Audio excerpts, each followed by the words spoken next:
Welcome back, Biscuit Boys, to the Game of Muscle YouTube channel, where in this video we're going to be taking a look and talking about the latest update to Project Cars 2 in what's changed, what hasn't changed, and where this simulator currently is in the land of simulation.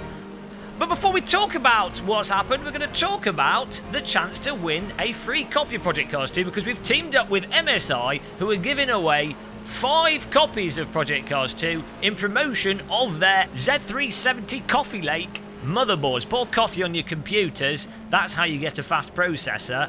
Now, why would MSI be giving away keys for Project Cars 2? Well, it's quite simple. The MSI Z370 motherboards have all been bundled with Project Cars 2. It's a Project Cars 2 bonanza. So, you know, if you get one of those motherboards, you get the key, and if you win the competition, you'll then have 2 copies of Project Cars 2, and you won't know what to do with one of them. You can give one to your next door neighbour, and they don't know what's going on.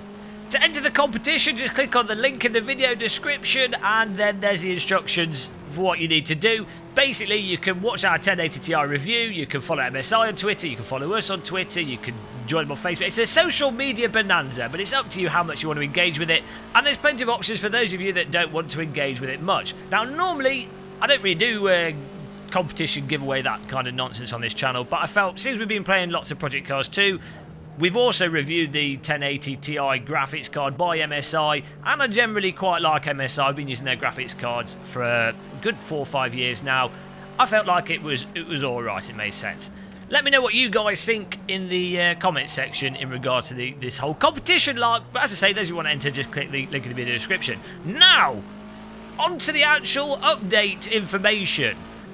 What are the biggest things that have changed with the latest patch? The most noticeable brain-destroying changes? Well, unfortunately, you know, your trousers are going to remain on. It's not like you've just been in a tornado and everything's been removed from your body with this update. It's mostly foundational polish that's gone into this update, it would seem. Now, we've done about 8 hours of streaming, and the most noticeable improvement is that the game just seems a lot more stable. We haven't had any crashes.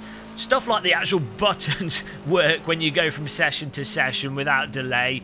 The way the setups save and operate. Incidentally, old setups now don't work, so delete all of them. Delete all your old setups, start afresh.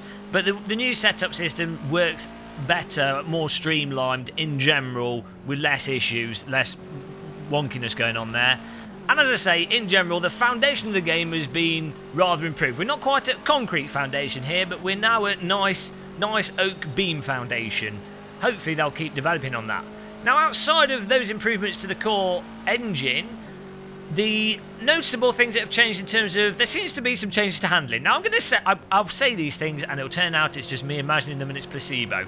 But I'd say the biggest aspect of the handling changes, it seems that there's been an aspect to the tire model with certain vehicles where it almost feels as if the tire flex pulls the cars back in from when you overdrive them tighter and quicker.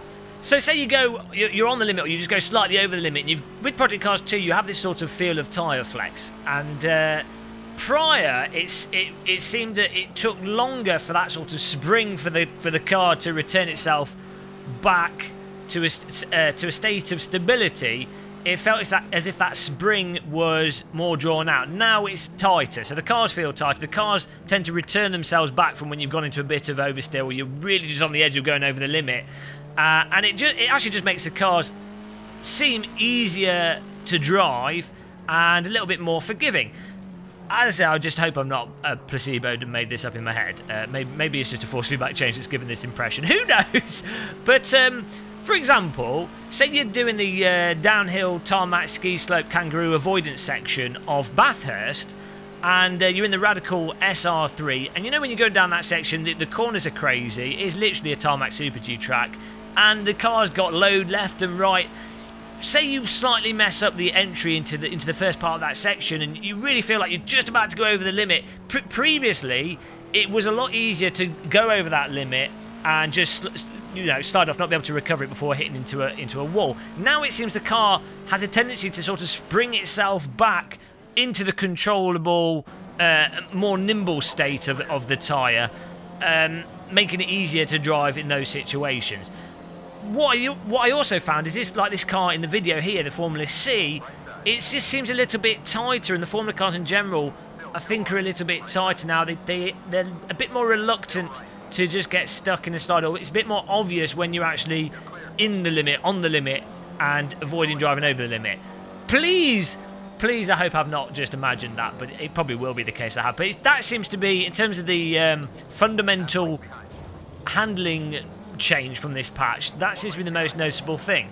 Now, outside of that, I would say the other noticeable updates, the sound, I've definitely noticed more nuanced tyre skid sounds. It seems you get, I don't know if it's a new sound effect or if it's just the volume's been increased or it's just more noticeable, but when you've got like the tyre sort of undulating and vibrating and grasping at the road, as tyres, if you get into understeer in most sports cars, the tyres will vibrate quite aggressively, and that will come through the steering wheel, and it also has a corresponding sound. You'll notice if you ever go to a real-world track, you listen to cars, you'll hear this vibrating-y kind of tyre squeal.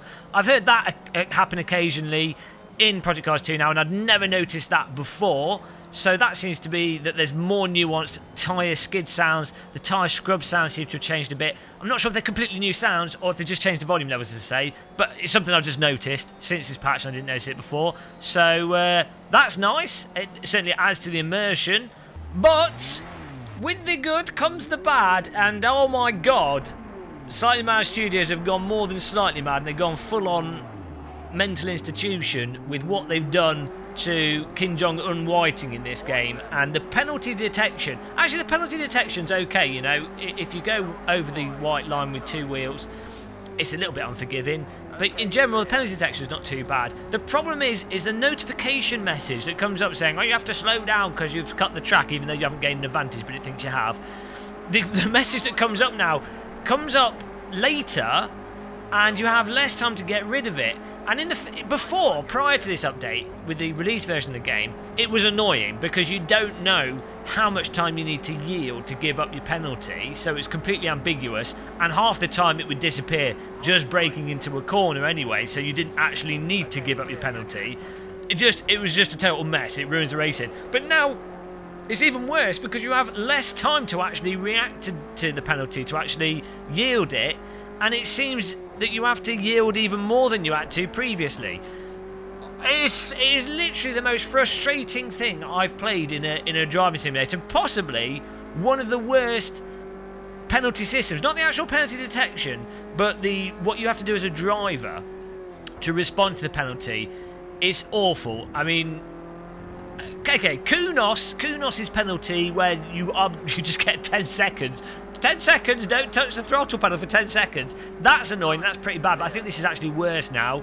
I think Project Cars 2 has taken the #1 spot for the most annoying penalty system. As a result, when we were doing our live streaming, we just stopped, we turned the penalty system off. I couldn't take it. It was giving me a nervous breakdown. I really hope they change it again. What I really hope they do is they have the penalty system have a little timer on it, and it just says, oh, give up this time, or an option where it just underclocks the engine until you've served the penalty. Sector 3 have the best penalty system for this sort of thing, where it just underclocks your engine when you get the cut, and if you keep cutting you get a drive-through eventually. Project Cars 2 also has that drive-through if you keep cutting, but the initial penalty display and how you get rid of the warning is just too harsh. Even iRacing's is better, where it just says slow down a bit, and you know once you've got rid of the advantage you gained, you're good. Really, really, they need to change this. It's actually, so I had to turn it off. It just really damages the game. Maybe it makes sense if there was a hot lap competition how it's done. I don't know. But please change it to SMS. Stop copying Formula 1 management. Oh, I said Formula 1, we're going to get sued. Don't copy them. They're responsible for Formula E. Go the opposite direction. So yeah, hopefully they change that in another patch. If they don't, I'm going to put my face in the microwave and have a bath with a toaster. Moving on from that, other changes. Notice that in virtual reality, some of the replay system stuff seems improved in VR and works at a basic level. Unfortunately, with VR, we're still getting that occasional weird flicker thing that happens every now and again, where it's like a sudden one flame flash. It's as if the camera's looking on the rooftop or suddenly behind the vehicle, but literally just for a single frame. It's not the end of the world. It doesn't completely break the game, but you know, it takes you out of things and it's annoying.